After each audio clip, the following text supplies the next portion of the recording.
है। एक होती है रन टाइम पॉलीमॉर्फिज्म, जिसको हम डायनेमिक पॉलीमॉर्फिज्म भी बोलते हैं, डायनेमिक पॉलीमॉर्फिज्म भी बोलते हैं, लेट बाइंडिंग भी बोलते हैं, रन टाइम पॉलीमॉर्फिज्म भी बोलेंगे, और मेथड ओवरराइडिंग। मेथड ओवरराइडिंग आपने सुना है, हमने इनहेरिटेंस में भी देखा था method overriding. Hello, yes sir. तो यस सर। ये सारी चीजें, चारों चीजें एक ही है।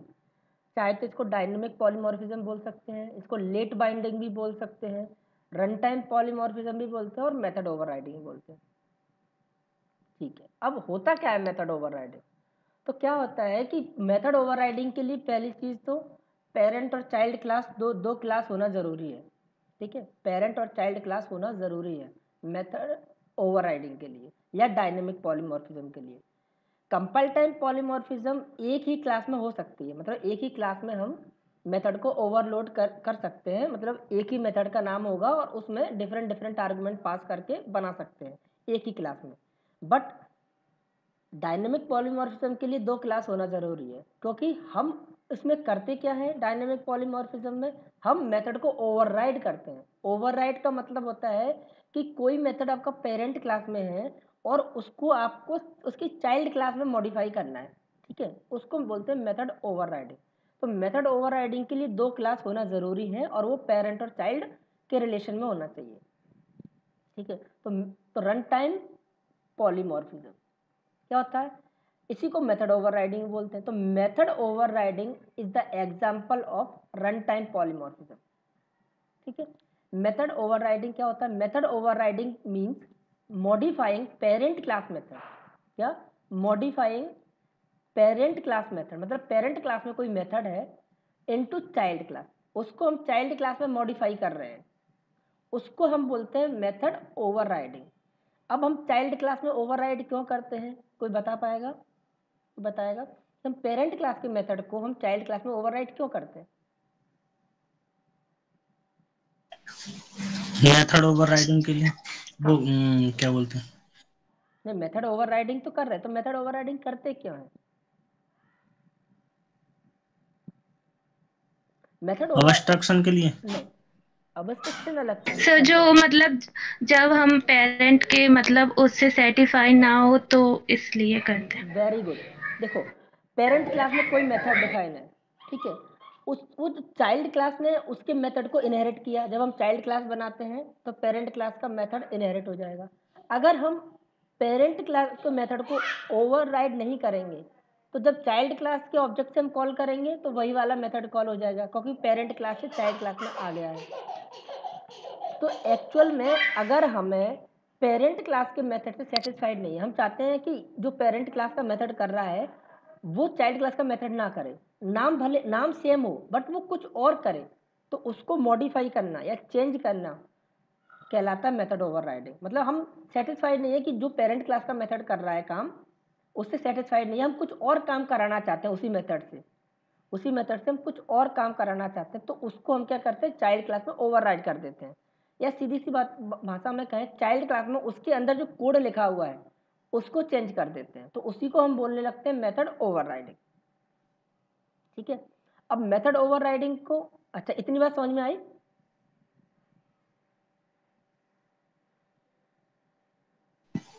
Yes sir.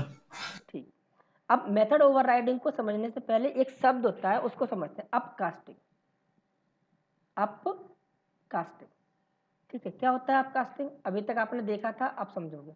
अपकास्टिंग का मतलब क्या होता है? अप माने ऊपर, कास्टिंग माने चेंज करना। If the reference variable of parent class, क्या कह रहा है? If the reference variable of parent class, parent class का रेफरेंस वेरिएबल हो, और वो पॉइंट किसको करे? पेरेंट क्लास का रेफरेंस वेरिएबल पॉइंट या रिफर, दोनों एक ही बात है। पॉइंट करना मतलब तो बताना, किसको बताए? To the object of child class, it is known as upcasting. मतलब पेरेंट क्लास का रेफरेंस वेरिएबल हो और वो चाइल्ड क्लास के ऑब्जेक्ट को पॉइंट करे, तो इसको अपकास्टिंग बोलते हैं। अच्छा, कैसे? जैसे हमने एक क्लास बनाई, ये क्लास ए है, ठीक है, एक क्लास बनाई और क्लास बी बनाई जो एक्सटेंड कर रही है ए को, तो ए पेरेंट है और बी चाइल्ड है। तो हमने ऐसे बनाते हैं ऑब्जेक्ट, ए का रेफरेंस लेते हैं और बी का ऑब्जेक्ट बनाते हैं।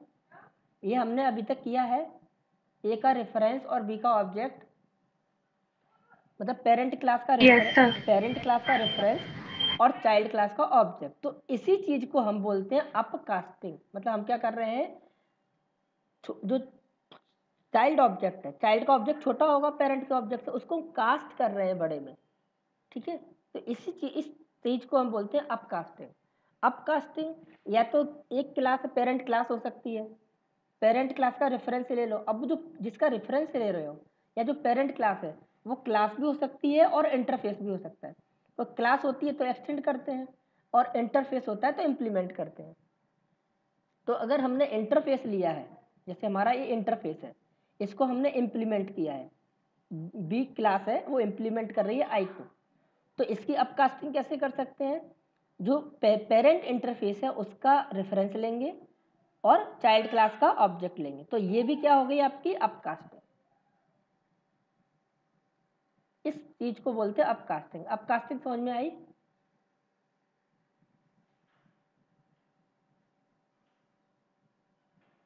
सर एक बार और बता दीजिए, मुझे नहीं समझ में आई। देखो, हमारी पेरेंट क्लास होती है। अब इस क्लास का ऑब्जेक्ट हमने इनहेरिटेंस में मैंने बताया था कि इसका ऑब्जेक्ट हम ऐसे भी बना सकते हैं कि पेरेंट जो क्लास है, ये पेरेंट क्लास है क्योंकि हम यहाँ पे एक्सटेंड कर रहे हैं, पेरेंट क्लास का रेफरेंस वेरिएबल लें और चाइल्ड क्लास का ऑब्जेक्ट बनाएं। यस। तो इस चीज को अपकास्टिंग बोलते हैं। ये जो हमने ऑब्जेक्ट, ओके सर। हम ना इस तरीके से जो ऑब्जेक्ट बनाए, हम नॉर्मली ऑब्जेक्ट कैसे बनाते हैं, ए इक्वल टू न्यू है, ठीक है, या कोई बी क्लास है तो B equal to new B, ये नॉर्मली ऑब्जेक्ट बनाते हैं। बट हम ऑब्जेक्ट ऐसे भी बना सकते हैं कि रेफरेंस ले लें, ये रेफरेंस वेरिएबल होता है ये वाला, ठीक है। तो रेफरेंस वेरिएबल ले लें पेरेंट क्लास का और ऑब्जेक्ट बना लें चाइल्ड क्लास का। तो इसको बोलते हैं अपकास्टिंग। मतलब अब हम जो ऑब्जेक्ट बना रहे हैं वो अपकास्टिंग के द्वारा बना रहे हैं, ठीक है। आई बात समझ में? हर्ष, आई बात समझ में? Yes yes. ठीक है। तो ये चीज हम क्लास के केस में भी कर सकते हैं क्योंकि हमारी क्लास भी पेरेंट क्लास हो सकती है और इंटरफेस भी पेरेंट इंटरफेस हो सकता है। तो जब इंटरफेस होता है तो हम उसको इम्प्लीमेंट करते हैं और क्लास पेरेंट होती है तो उसको एक्सटेंड करते हैं। ये हम इनहेरिटेंस में पढ़ चुके हैं, ठीक है। तो हम इंटरफेस के केस में अपकास्टिंग के द्वारा या अपकास्टिंग करके ऐसे ऑब्जेक्ट बना सकते हैं कि इंटरफेस का रेफरेंस ले लें और चाइल्ड क्लास का ऑब्जेक्ट ले लें, ऑब्जेक्ट बना दें। ऐसे ही क्लास में पेरेंट क्लास का रेफरेंस ले लें और चाइल्ड क्लास का ऑब्जेक्ट बना लें। तो इस चीज को हम बोलेंगे अपकास्टिंग, कि अब हम जो ऑब्जेक्ट बना रहे हैं वो अपकास्टिंग का यूज करके बना रहे हैं, ठीक है। अपकास्टिंग का मतलब सिंपल हो गया, अप माने ऊपर और कास्टिंग माने चेंज करना। मतलब हम क्या कर रहे हैं कि जो चाइल्ड क्लास छोटा ऑब्जेक्ट होगा, पेरेंट क्लास का ऑब्जेक्ट बड़ा होगा, तो छोटे क्लास के ऑब्जेक्ट को बड़े क्लास के ऑब्जेक्ट में एक तरह से कन्वर्ट कर रहे हैं, इसलिए इस कॉन्सेप्ट को बोलते हैं अपकास्टिंग। आगे बढ़े। Yes sir. ओके, किसी को कोई कंफ्यूजन है?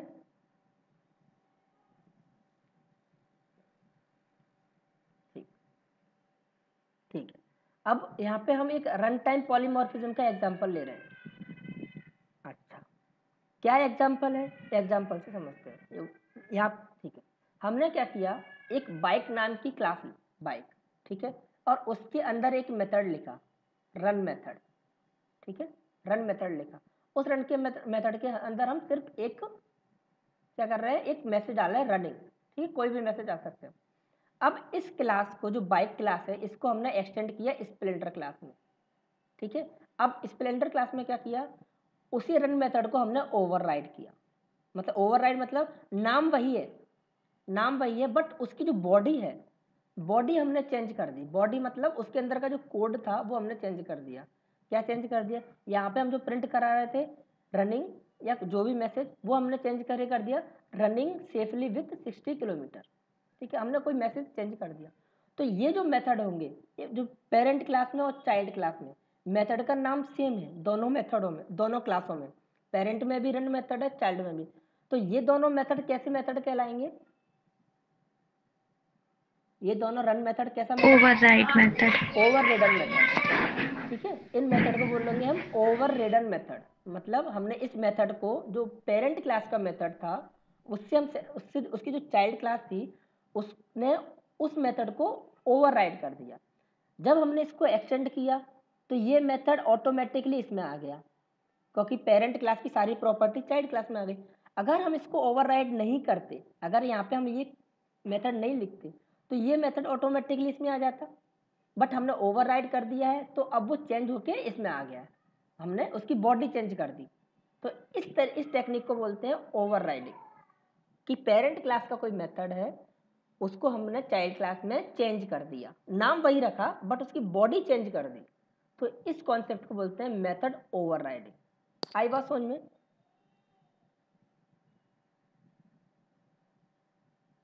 Yes sir. किसी को कोई कंफ्यूजन है?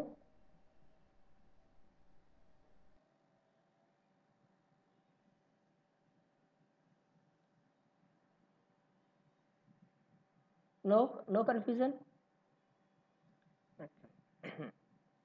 ठीक है। अब यहाँ पे जो कहानी लिखी हुई है वो यही लिखी हुई है, ये 4 लाइनें, कि हम क्या इसके बारे में, कि हमने बाइक क्लास ली है, क्लास बाइक ली है और उसका रन मेथड लिया है, और चाइल्ड क्लास में स्प्लेंडर क्लास ली है और उसकी स्प्लेंडर क्लास में हमने रन मेथड को ओवरराइड किया है। ठीक है, बस यही कहानी है इसकी, कि in this example we are creating 2 classes, bike and Splendor. Splendor class extend bike class and override its run method.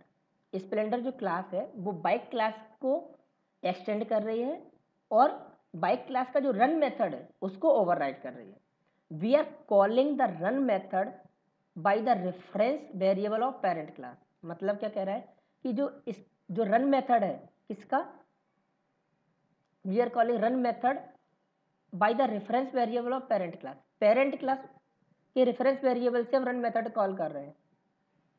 Parent class का रेफरेंस है बाइक, ये पेरेंट क्लास का रेफरेंस वेरिएबल है, क्योंकि बाइक जो पेरेंट क्लास है, ठीक है, उसके रेफरेंस वेरिएबल से हम रन मेथड कॉल कर रहे हैं। बट इसमें जो ऑब्जेक्ट है वो कौन सा ऑब्जेक्ट है? ऑब्जेक्ट किसका है?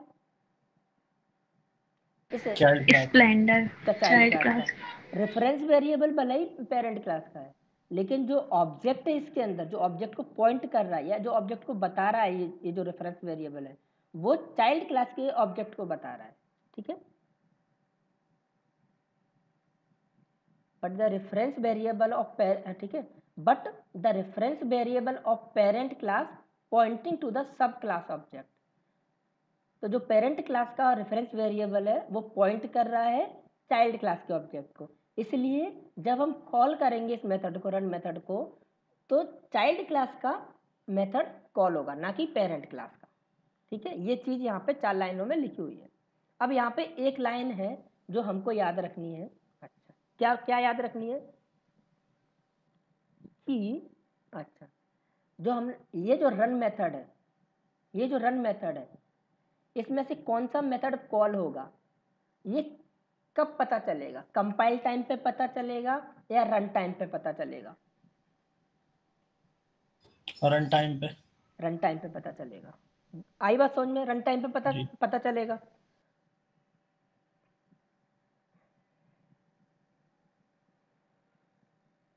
रन टाइम पे पता चलेगा, इसीलिए इसको क्या बोलते हैं? Run time polymorphism. हाँ, क्योंकि जो मेथड कॉल हो रहा है, जो मेथड कॉल होगा वो पेरेंट क्लास का होगा या चाइल्ड क्लास का होगा, ये कब पता चलेगा? ये रन टाइम पे पता चलता है हमको, इसीलिए इसको रन टाइम पॉलीमॉर्फिज्म भी बोलते हैं। आई बात समझ में? क्योंकि ऑब्जेक्ट कब बनेगा? रन टाइम पे बनेगा। ऑब्जेक्ट जो बनेगा रन टाइम पे बनेगा, और जब ऑब्जेक्ट बनेगा तो कौन सा ऑब्जेक्ट है इस रेफरेंस वेरिएबल में? देखो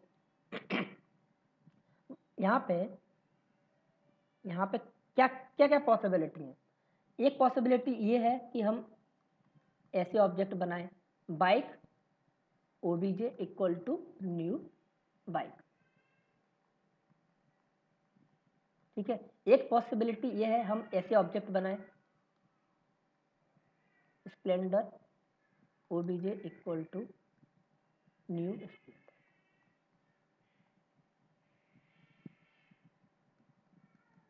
एक ऐसा है, एक ये पॉसिबिलिटी है object OBJ equal to new bike, है ना। एक पॉसिबिलिटी ये है सर ये तो ऊपर का सेम कर दिया आपने नीचे। हाँ सॉरी, ठीक है, Splendor OBJ equal to new bike. ये 4 पॉसिबिलिटी है, हम इस तरह से ऑब्जेक्ट बना सकते हैं। सर स्प्लेंडर का नहीं बना सकते ना सर, चाइल्ड क्लास का रेफरेंस पेरेंट क्लास के लिए वेरी कैसे? वेरी गुड, मैं यही सुनना चाह रहा था, इसीलिए लिखा था ये। ठीक है, हम चाइल्ड क्लास के रेफरेंस में पेरेंट क्लास का ऑब्जेक्ट नहीं डाल सकते।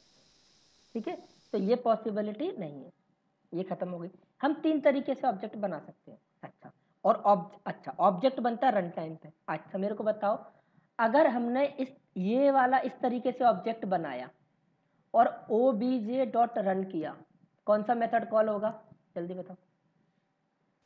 बाइक क्लास का। बाइक क्लास का। Bike bike class. हमने इस तरीके से ऑब्जेक्ट बनाया और obj डॉट रन किया, कौन सा मेथड कॉल होगा, स्प्लेंडर क्लास का। स्प्लेंडर का। और इस तरीके से सर दोनों हो सकते, नहीं ना, दोनों क्यों होंगे, स्प्लेंडर क्लास का होगा ना सर इसमें तो। स्प्लेंडर क्लास का होगा, क्योंकि सर वो उसमें स्प्लेंडर क्लास का होगा, सर क्योंकि वो एक्सटेंड हो गया तो नहीं होगा ना क्या? ना ना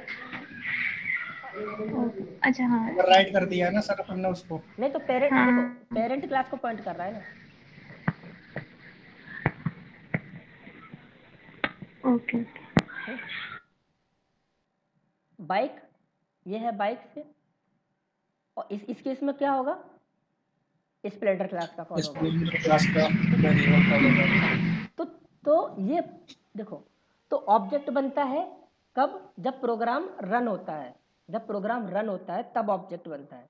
तो प्रोग्राम रन होगा तो ऑब्जेक्ट बनेगा। तो कौन सा मेथड पेरेंट क्लास का मेथड कॉल होगा या चाइल्ड क्लास का होगा, ये रन टाइम पे पता चलता है। क्योंकि रन टाइम पे हमें ये पता चलेगा कि हम ऑब्जेक्ट ऐसे बना रहे हैं, ऐसे बना रहे हैं या ऐसे बना रहे हैं। ठीक है, तो इसमें से किसी भी तरीके से ऑब्जेक्ट बना सकते हैं। तो रन टाइम पे जिस तरीके से ऑब्जेक्ट बना होगा उसके अकॉर्डिंगली मेथड कॉल होगा, और पेरेंट क्लास का होगा या चाइल्ड क्लास का होगा ये भी इस पर डिपेंड करता है कि हमने किस तरीके का ऑब्जेक्ट बनाया हुआ है। आ रही है बात समझ में? Yes sir. इसलिए यस सर। इसको बोलते हैं रन टाइम पॉलीमॉर्फिज्म, क्योंकि हमको रन टाइम पे पता चलता है कि पेरेंट क्लास का मेथड कॉल होगा या चाइल्ड क्लास का मेथड कॉल होगा। हम कंपाइल टाइम पे नहीं बता सकते। कंपाइल टाइम पे क्या होता है कि आपकी जो जावा फाइल है वो डॉट क्लास फाइल में कन्वर्ट होती है, तो कंपाइल टाइम पे आपको पता नहीं चलता है किसमें, ओवरराइडिंग में, क्योंकि पेरेंट क्लास का कॉल हो रहा है या चाइल्ड क्लास का कॉल हो रहा है, ये पता चलता है आपको रन टाइम पे। अच्छा, कंपाइल टाइम में क्या होता है, कंपाइल टाइम में चूंकि कंपाइल टाइम में जो होता है ओवरराइडिंग का कॉन्सेप्ट होता नहीं है, सारे के सारे जो मेथड होते हैं वो एक ही क्लास में होते हैं। ठीक है, और हम उसमें ऐसा तो बना नहीं सकते, ऐसा तो बना ही नहीं सकते कि पेरेंट क्लास का रेफरेंस लें और चाइल्ड क्लास का ऑब्जेक्ट बनाएं। ये ओवरलोडिंग में नहीं होता, ओवरलोडिंग होती है सेम क्लास में। एक ही क्लास के अंदर, एक ही क्लास के अंदर आप कई सारे मेथड लिखो सेम नेम से, उसको बोलते हैं ओवरलोडिंग। तो ओवरलोडिंग सेम क्लास में होगी, तो पहले से पता होता है कि इसी क्लास के ऑब्जेक्ट से इसी क्लास का मेथड कॉल होना है, तो उसको बोलते हैं कंपाइल टाइम पॉलीमॉर्फिज्म, क्योंकि कंपाइल करते वक्त ही पता चल जाता है कि कौन सी क्लास का मेथड कॉल होना है। आ रही है मेरी बात समझ में?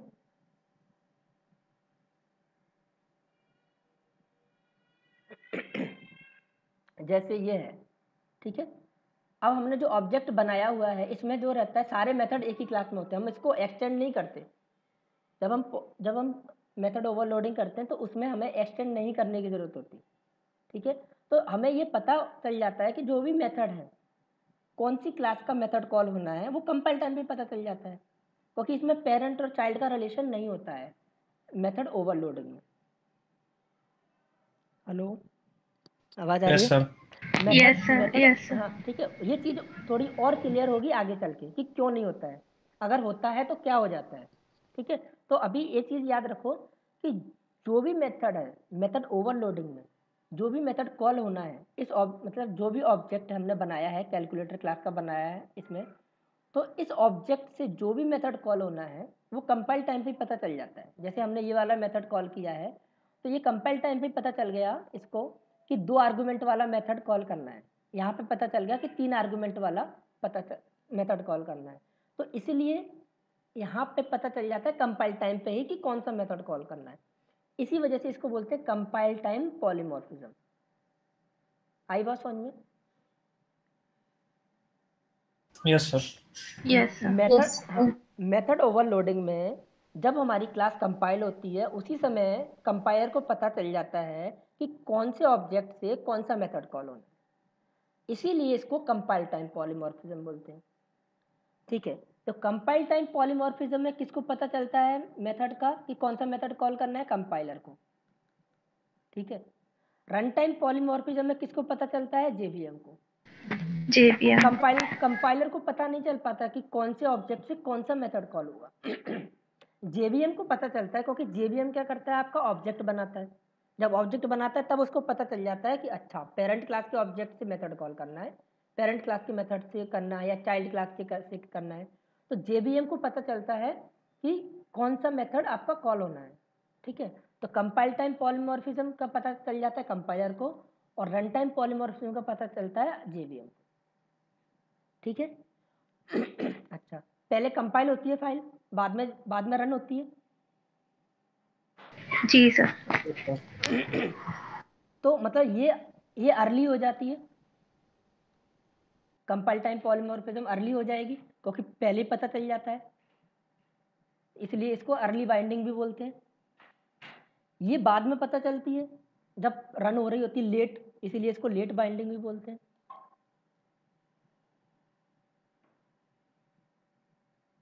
यस।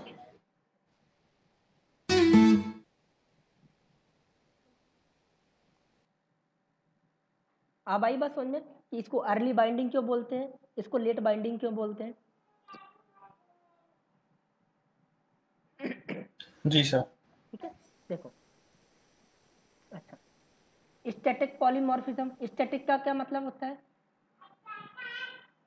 स्टैटिक का मतलब होता है जो चेंज ना हो, मतलब जिसको हम चेंज नहीं करें। मतलब एक बार हमने कुछ लिख दिया, जैसे आपका कोई मैसेज है, जैसे आप कोई कंटेंट होते हैं जिनको हम बोलते हैं स्टैटिक कंटेंट।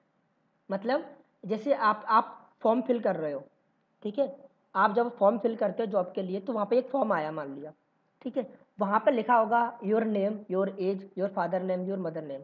तो ये सारे के सारे कंटेंट कैसे हैं आपके?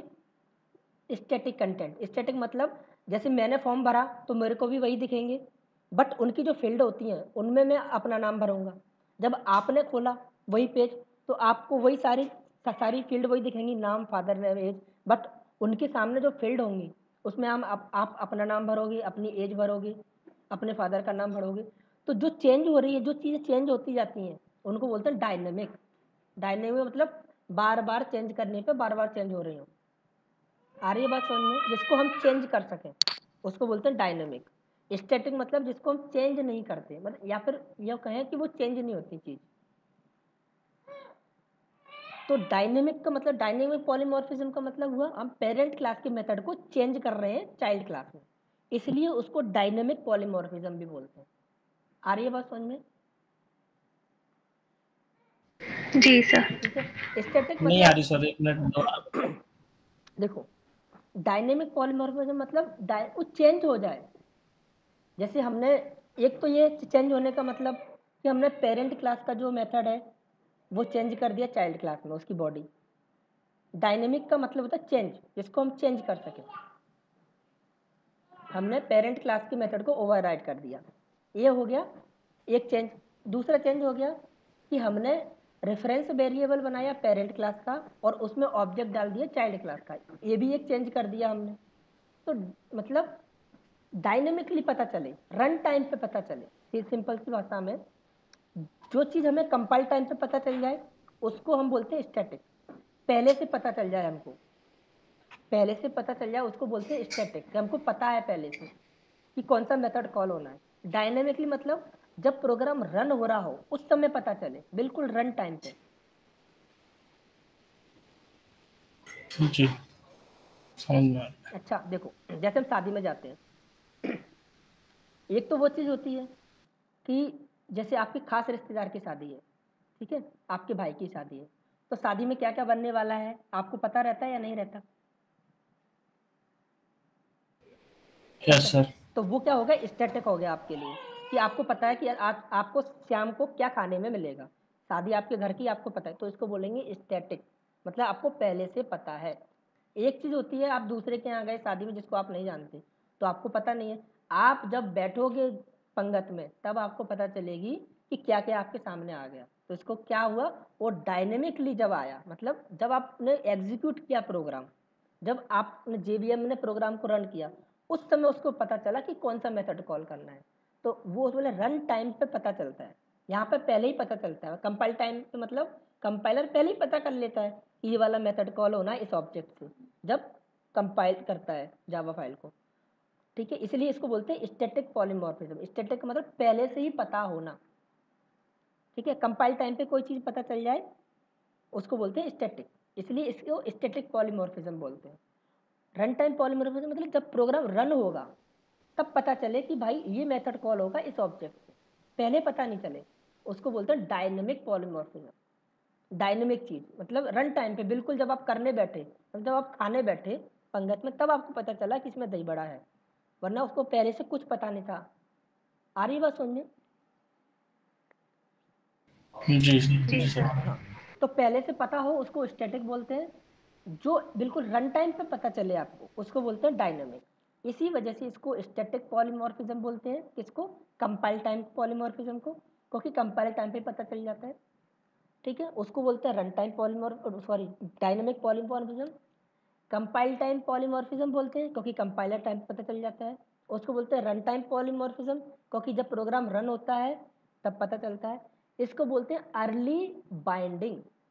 अब अर्ली बाइंडिंग का मतलब क्या होता है, अर्ली अर्ली मतलब तो पता चल जाए कि जल्दी पता चल जाए।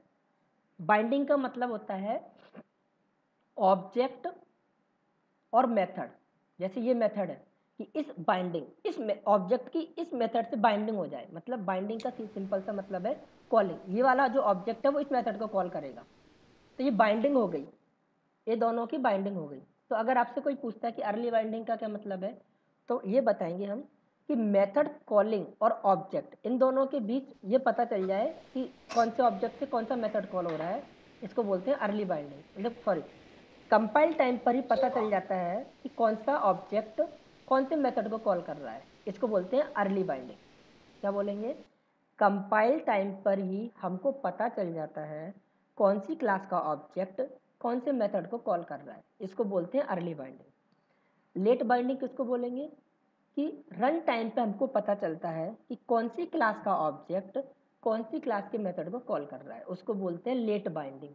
मतलब बाइंडिंग, बाइंडिंग मतलब बंधना, किससे, ऑब्जेक्ट के साथ मेथड का, कि या सिंपल भाषा में कहें ऑब्जेक्ट का मेथड से कॉलिंग, कौन सा ऑब्जेक्ट किस मेथड को कॉल कर रहा है। ये अगर अर्ली पता चल रहा है, पहले पता चल रहा है, कंपाइल टाइम पे पता चल रहा है तो अर्ली बाइंडिंग। ये रन टाइम पे पता चल रहा है, लेट पता चल रहा है तो लेट बाइंडिंग।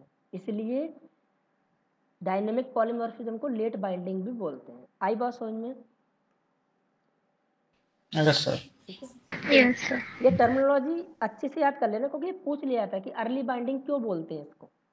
अर्ली बाइंडिंग इसलिए बोलते हैं क्योंकि जो मेथड होता है और जो ऑब्जेक्ट होता है वो दोनों के जो तो बीच में, पहले से फिक्स रहता है, मतलब कौन सा हाँ, मेथड वो कंपाइल कौन टाइम, सा ऑब्जेक्ट हाँ, कॉल करे। वो कंपाइल टाइम पे फिक्स हो जाता है कि कौन सा ऑब्जेक्ट कौन से मेथड को कॉल करेगा, ठीक है। स्टैटिक बाइंडिंग का ही पूछ लेते हैं, क्या होता है स्टैटिक बाइंडिंग, क्या होता है डायनेमिक बाइंडिंग। स्टैटिक बाइंडिंग का सिंपल मतलब वही कि कंपाइल टाइम पे ही पता चल जाता है कि कौन सा मेथड कॉल होगा किस ऑब्जेक्ट से। डायनेमिक में पता चलता है रन टाइम पे कि कौन सा मेथड कॉल होगा कौन से ऑब्जेक्ट से, ठीक है। अब इसी को मेथड ओवरलोडिंग, ठीक है, मेथड ओवरलोडिंग मतलब सिंपल सी है कि ये जो तीन चीज़ें हैं हम प्राप्त करते हैं मेथड ओवरलोडिंग का यूज़ करके, इसलिए इसको मेथड ओवरलोडिंग भी बोल देते हैं। और डायनेमिक पॉलीमॉर्फिज्म को हम अचीव करते हैं ओवरराइडिंग के थ्रू, मतलब मेथड को ओवरराइड करके, इसलिए इसको मेथड ओवरराइडिंग भी बोलते हैं।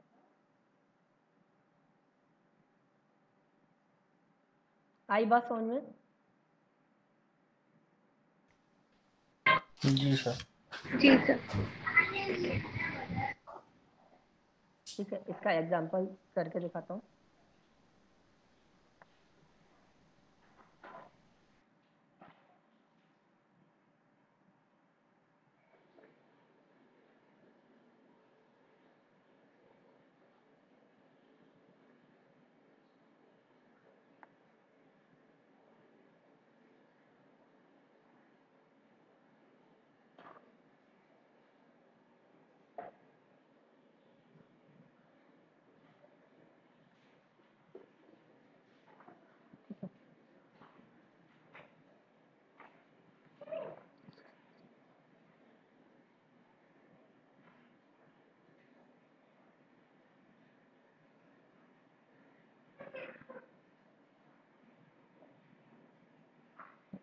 यहाँ पे सिंपल, पहले मैं एक बाइक क्लास बना रहा हूँ,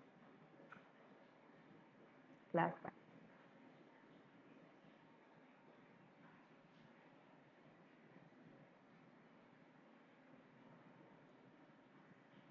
ठीक है, इसके अंदर पब्लिक वॉइड रन मेथड मैंने बना दिया।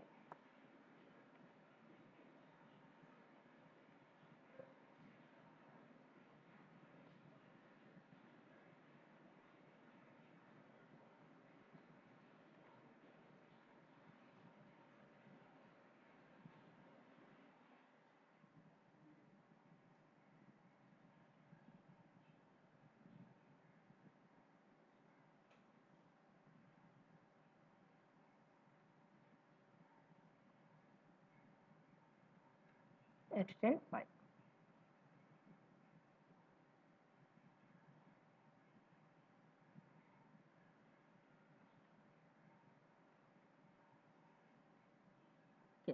अब हम पहले बनाते हैं बाइक क्लास का। Bike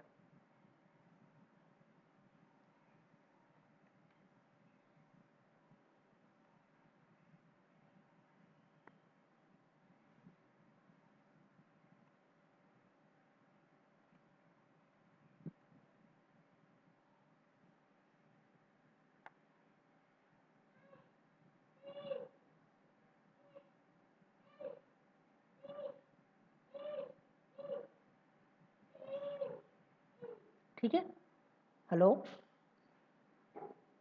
yes sir. हाँ, हमने यहाँ पे क्या किया, हमने पेरेंट क्लास का ऑब्जेक्ट बनाया और रन मेथड को कॉल किया, तो पेरेंट क्लास का रन मेथड कॉल हुआ। ठीक है, बाइक क्लास रन मेथड। ठीक है, तो ये पता कैसे चला, जब ये ऑब्जेक्ट बना होगा, ऑब्जेक्ट बनता है रन टाइम पे, तो इसको पता, रन टाइम पे ऑब्जेक्ट बनाया और रन टाइम पे इसको पता चला कि किसका ऑब्जेक्ट है, वही पेरेंट क्लास का ऑब्जेक्ट है, तो पेरेंट क्लास का रन मेथड कॉल करना है। ठीक है, यहाँ पे फिर हमने चेंज किया, इसको मैं चाइल्ड क्लास का ऑब्जेक्ट बना देता हूँ। ठीक है, अब रन टाइम पे पता चला कि ये जो ऑब्जेक्ट बना है वो चाइल्ड क्लास का है, इसलिए चाइल्ड क्लास का मेथड कॉल करना है। ठीक है, इसलिए चाइल्ड क्लास का मेथड कॉल हुआ। बट अगर हम ऐसे बना देते, ठीक है, अब कंपाइल टाइम पे तो इसको लग रहा है, कंपाइल टाइम पे इसको क्या लग रहा होगा कि कौन सी क्लास का मेथड कॉल करना है, बाइक क्लास का। बट रन टाइम पे इसको क्या पता चला, नहीं नहीं नहीं, बाइक क्लास का नहीं करना, ऑब्जेक्ट है स्प्लेंडर क्लास का, इसलिए स्प्लेंडर क्लास का ऑब्जेक्ट मेथड कॉल करना है या चाइल्ड क्लास का ऑब्जेक्ट कॉल करना है।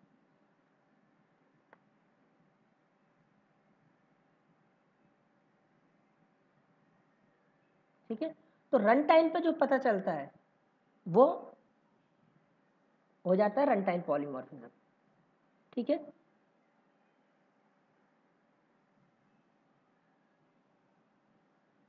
आई बात समझ में, क्लियर हुआ पॉइंट? Yes sir. किसी को कोई कंफ्यूजन है?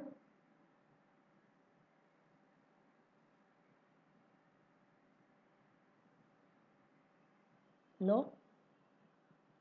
No sir. ओके, अब देखो, run time polymorphism with data member और वेरिएबल। अब जो वेरिएबल होते हैं, अभी तो हमने मेथड देखा, तो क्या जो पॉलीमॉर्फिज्म है वो वेरिएबल के थ्रू भी अचीव की जा सकती है या नहीं? ठीक है, वो देखते हैं, उसको समझते हैं।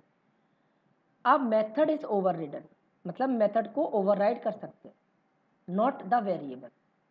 ठीक है, बट वेरिएबल को ओवरराइड नहीं कर सकते, वेरिएबल ओवरराइड नहीं होते। ठीक है, वेरिएबल ओवरराइड नहीं होते।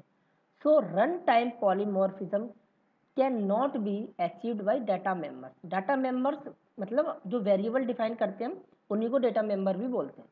ठीक है, तो मेंबर वेरिएबल या वेरिएबल के से हम ओवरराइडिंग, मेथड ओवरराइडिंग कहें या रन टाइम पॉलीमॉर्फिज्म अचीव नहीं कर सकते। आई बात समझ में? अगर आपसे कोई पूछता है कि मेथड कि हम मतलब ओवरराइडिंग का मतलब हुआ कि हमने पेरेंट क्लास की मेथड को मॉडिफाई कर दिया चाइल्ड क्लास में। ऐसे ही मान लो हमने पेरेंट क्लास में एक वेरिएबल डिफाइन कर दिया कोई नाम से, मान लो हमने डिफाइन कर दिया नेम, एक वेरिएबल डिफाइन कर दिया नेम, और उसमें मैंने एक अपना नाम दे दिया। वही चीज़ मैंने कर दी चाइल्ड क्लास में। चाइल्ड क्लास में मैंने सेम नाम से वेरिएबल डिफाइन कर दिया नेम, और उसमें वैल्यू दे दी, मान लो श्याम दे दी। तो दिखने में लग रहा है कि हमने वेरिएबल को भी ओवरराइड कर दिया। मेथड में भी तो ऐसे ही करते हैं, मेथड की बॉडी चेंज कर देते हैं चाइल्ड क्लास में। तो वही चीज़ हमने मान लो कर दिया, पेरेंट क्लास में वेरिएबल का नाम कुछ और, उसकी वैल्यू कुछ और चाइल्ड क्लास में वैल्यू कुछ और। तो हमें लगेगा कि हमने इसको ओवरराइड कर दिया। जैसे हमने एक पेरेंट क्लास में नाम लिया, एक फील्ड ली नेम इक्वल टू घनश्याम, और चाइल्ड क्लास में भी दूसरी वही फील्ड ले ली सेम, और उसमें डाल दिया श्याम। तो हमें लग रहा है हमने ओवरराइड कर दिया इसको चाइल्ड क्लास में, बट वेरिएबल कभी ओवरराइड नहीं होते हैं। ठीक है, वेरिएबल ओवरराइड नहीं होते हैं। आ रही है बात समझ में?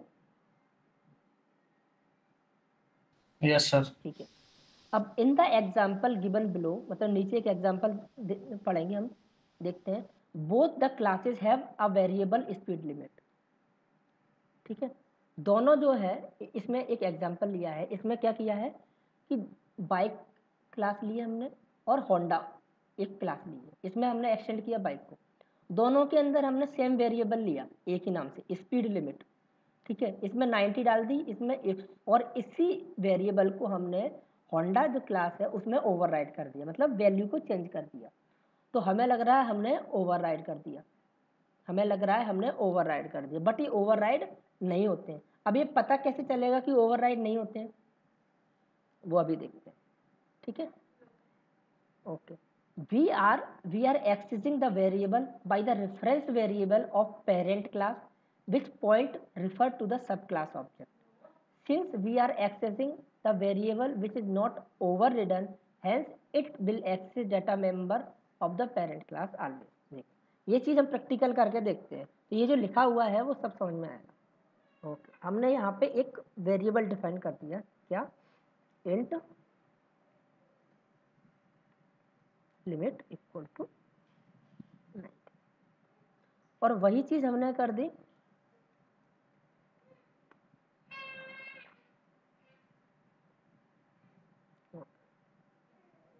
अब यहाँ पे मैं क्या कर रहा हूँ, सिंपल चीज़ कर रहा हूँ मैं यहाँ पे।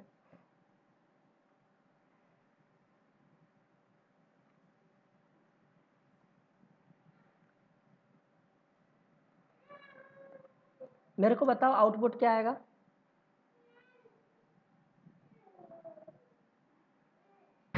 150। 150। 150। क्यों आएगा 150? वो बाइक क्लास का वो रेफरेंस वेरिएबल है ना, तो इस वजह से। तो बाइक क्लास का रेफरेंस वेरिएबल है, और बाइक क्लास में क्या है? रेफरेंस। 90 सर। बाइक क्लास का रेफरेंस है, बाइक की क्लास का ऑब्जेक्ट है, तो 150 हाँ कैसे आ सर, गया? 90 है। 90 आएगा।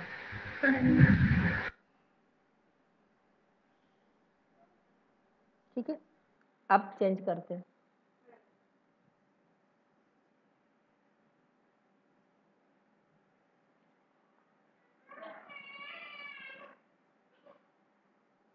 अब 150 आ गया, अब कोई दिक्कत?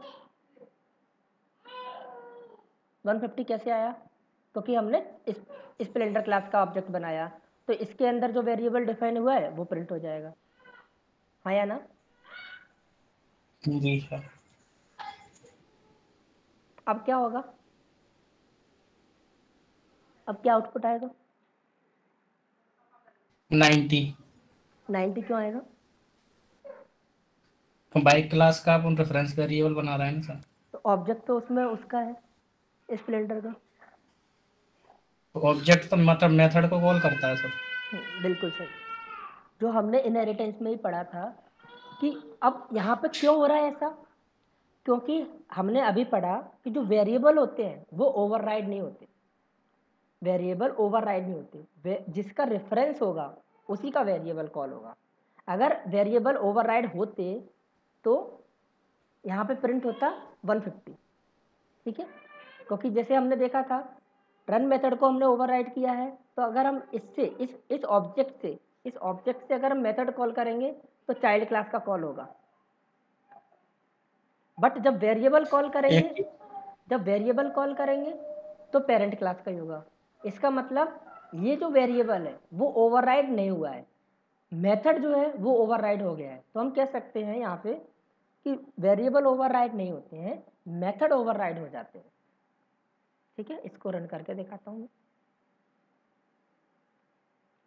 देखो वेरिएबल पेरेंट क्लास का ही कॉल हुआ है, और मेथड जो है वो चाइल्ड क्लास का, मतलब जिसका रेफरेंस उसी का वेरिएबल, मतलब यहाँ पे आपका वेरिएबल ओवरराइड नहीं हुए बट मेथड ओवरराइड हो गए। तो हम सिंपल से कंक्लूजन पहुँच गए कि वेरिएबल ओवरराइड नहीं होते हैं। अब जब वेरिएबल ओवरराइड नहीं होते हैं तो हम ओवरराइडिंग वेरिएबल का यूज़ करके अचीव नहीं कर सकते। कोई क्वेश्चन?